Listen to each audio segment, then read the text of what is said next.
Welcome to the Talking with Griffdog number 4. Hold on, give me 1 second, let me lock the door.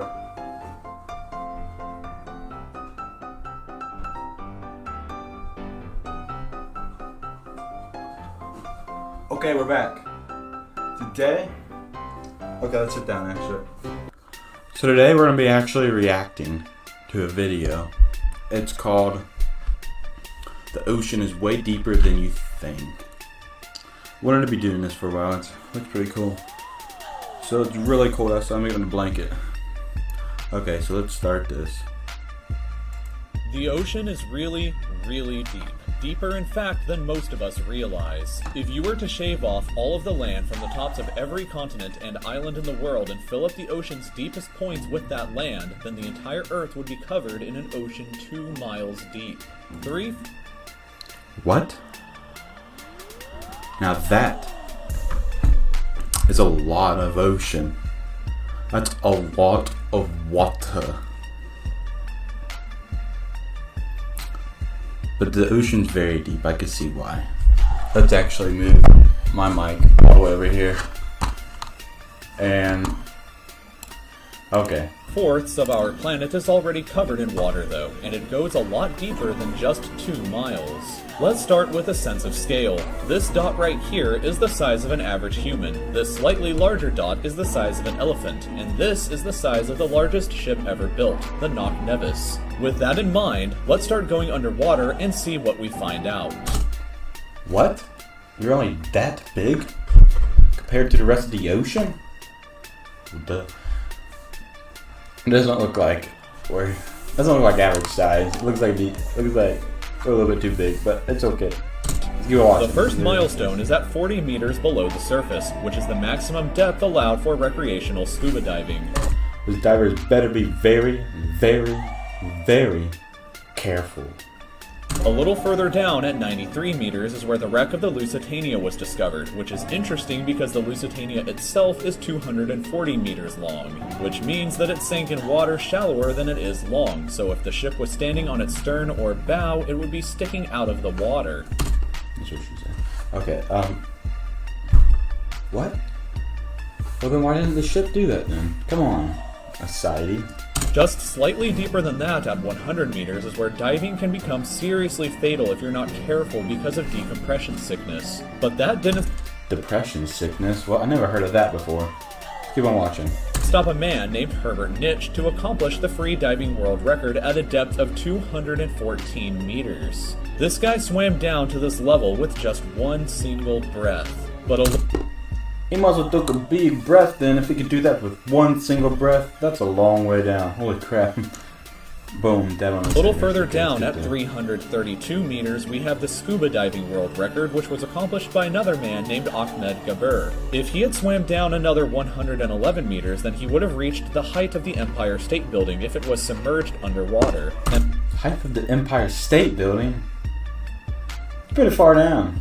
I wouldn't want to go down that far, I get too scared. And a little further than that, at 500 meters below the surface, we arrive at the maximum dive depth of blue whales, the largest creatures on the planet and also the limit of the US Seawolf-class nuclear submarine. At 535 meters, we can witness the maximum dive depth of emperor penguins, and this is when we must bring up the intensity of water pressure. At this level below the surface, the water pressure exerted on a person, or the penguins, would be roughly equivalent to a polar bear standing on a quarter. So I think I already had my microphone turned up. 100.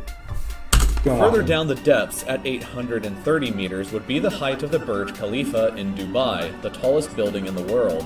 Once we hit 1,000 meters below the surface, we begin to enter the scary zone. Light from the surface can no longer reach beyond this point, so the rest of the ocean below is shrouded in permanent darkness. On top of that...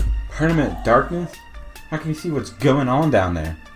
It's just permanent darkness.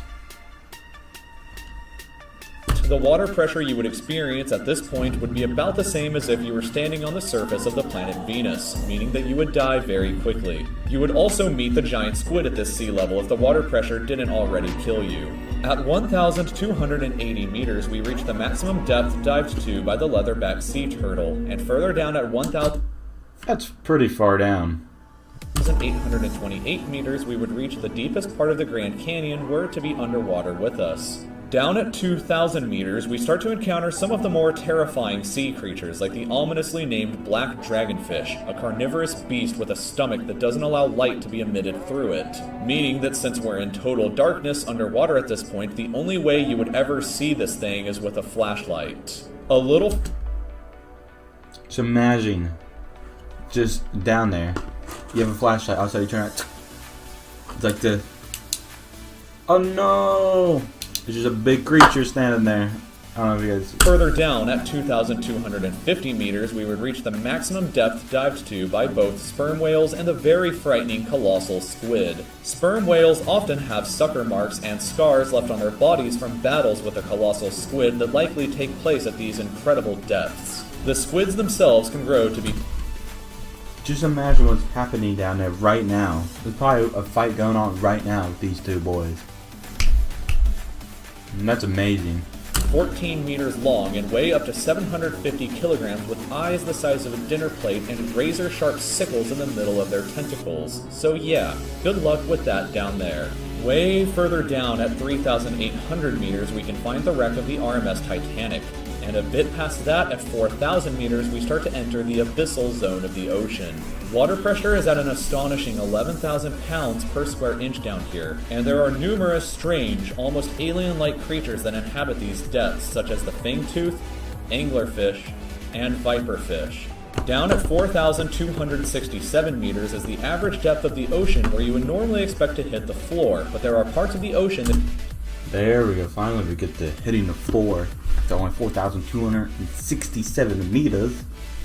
Okay, let's keep on going. To go significantly deeper than even this. At 4,791 meters rests the wreckage of the battleship Bismarck sunk during World War II, and way down at 6,000 meters is the beginning of the Hadal Zone, named after the underworld Hades itself. The water pressure down at these depths can become 1,100 times what you would experience way back on top at the surface, which is roughly equal to an elephant balancing on a postage stamp or a single person carrying the weight of 50 Boeing 747 jumbo jets. Just imagine, just someone like, okay, bring it down, bring it up, and Jones just falls on and crushes him. Oh no. Down at these depths, you would be crushed immediately without any outside protection, but life still exists down here in various strange forms. At 6,500 meters, we reach the maximum depth that the DSV Alvin can dive to, a popular research submarine that helped to discover the Titanic. Way further down at 8,848 meters below the surface, and we have arrived at the height of Mount Everest, were it to be upside down and placed underwater. And then, way further past even that, at 10,890 meters, we arrive at the depth reached by James Cameron in 2012 during the Deep Sea Challenger mission. The deepest point of the... That's pretty deep. Ocean yet reached by humans was back in 1960, though, when two men named Don Walsh and Jacques Piccard reached a depth of 10,916 meters using their Trieste submarine. It took them 5 hours to descend through the ocean to this depth, and they only stayed for 20 minutes before a window cracked and they began to resurface. Dude, that would suck so bad to get that far down. Then you get stopped by a window cracking. Like, oh, look how beautiful this view is. Oh. Go back up. Okay, let's continue. Just a bit further down from there at 10,972 meters and we reach the average flight altitude of a commercial airliner. So if you've ever looked out of a window while on a flight and looked down to the ground, that's a very good sense of how incredibly deep down into the abyss that we are currently at. Finally, when we hit... That's very deep. Holy crap. Just imagine you're flying. I'm like, whenever I look at it, it doesn't look like it's that deep, but whenever I really get up there and then you really look at it, it's like, it's deep. 10,994 meters, we have hit the bottom of the known ocean called the Challenger Deep, right here on this map just about 300 kilometers southwest of Guam Island. However, it is believed that there are almost certainly even deeper parts of the ocean than this that just haven't been discovered yet. It wasn't until 1997, after all, that the Sirena Deep was discovered with a depth of 10,732 meters, making it the second deepest known point in the ocean. It is estimated that only about 5% of the ocean's floor has been accurately mapped, leaving the other 95% to be currently a mystery. It may be only a matter of time before an even deeper part of our ocean is found, and who knows what we may discover there. Only 5% of the ocean has been discovered. Still 95% to go. The ocean's so big. Like, we study so much on the universe, we haven't even finished discovering our own planet yet. How it's so weird, but it's amazing too. But guys, I'm gonna end it right here. And if you guys did enjoy, please like and subscribe and turn on the little bell notification when I do upload and start live stream. And I'll see you guys in the next one. Bye bye.